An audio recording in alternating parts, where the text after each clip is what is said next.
Next is our senior political and parliamentary affairs reporter, Kennedy Mureithi. Kennedy, this has now turned political.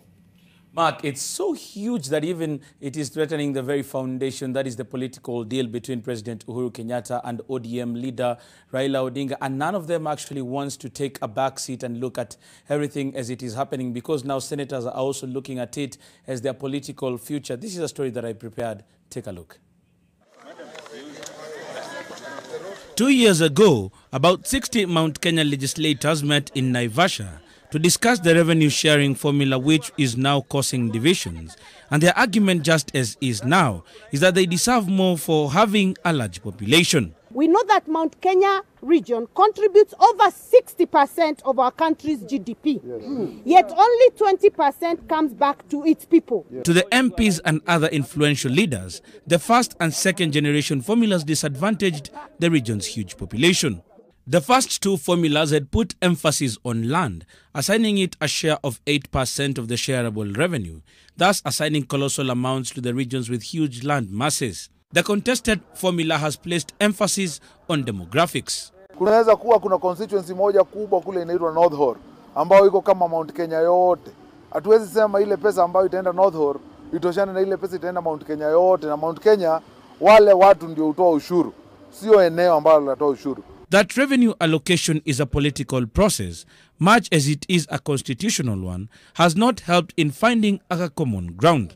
The debate has been driven on whether a county would lose money or retain some, and thus has become a bone of contention. When you are talking between counties and national government, we want always the county government the money to increase. We want that increment to be upheld. Pesa ipeani kwa huko forest ama kwa nini? Pesa ipewe kwa wananchi. That is what we are just, and we want to correct an injustice that most populous counties that have suffered. This injustice must be corrected tomorrow. In this formula that has been brought by the Finance Committee, it is population driven, yes. And that is why we say again, and we shall say until the cows come home. 1 man, 1 vote, 1 shilling. I want to remind you, as I end, of the lion that chased an antelope, and the antelope fell over a cliff. And the lion asked the rock, "Have you seen my antelope?" And the rock did not reply. He asked the other rock, "Have you seen my antelope?" The rock did not reply. And the lion said, "Mr. Speaker, you may not answer me, but you have heard me." The divisions over the revenue are also threatening the very foundation of political truce between President Uhuru Kenyatta and ODM leader Raila Odinga, who formalized their relationship through the handshake on March 9th, 2018. If we don't pass this formula, then we shall reconsider our stand in BBI, and we shall say then there's no need for us supporting BBI. We don't care, let BBI collapse, because money is everything to us.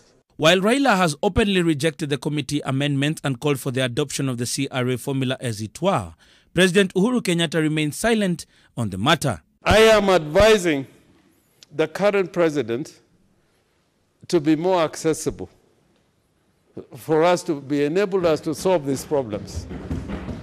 We would not have been here if he was more accessible.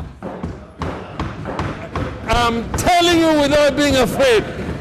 But ANC leader Musalia Mudavadi is reading mischief on the part of the national government. As these wrangles continue and as the delay continues in terms of disbursements, because their cash flows are not good, to them, they don't mind. This is the 6th time that the Senate has failed to pass the revenue sharing formula.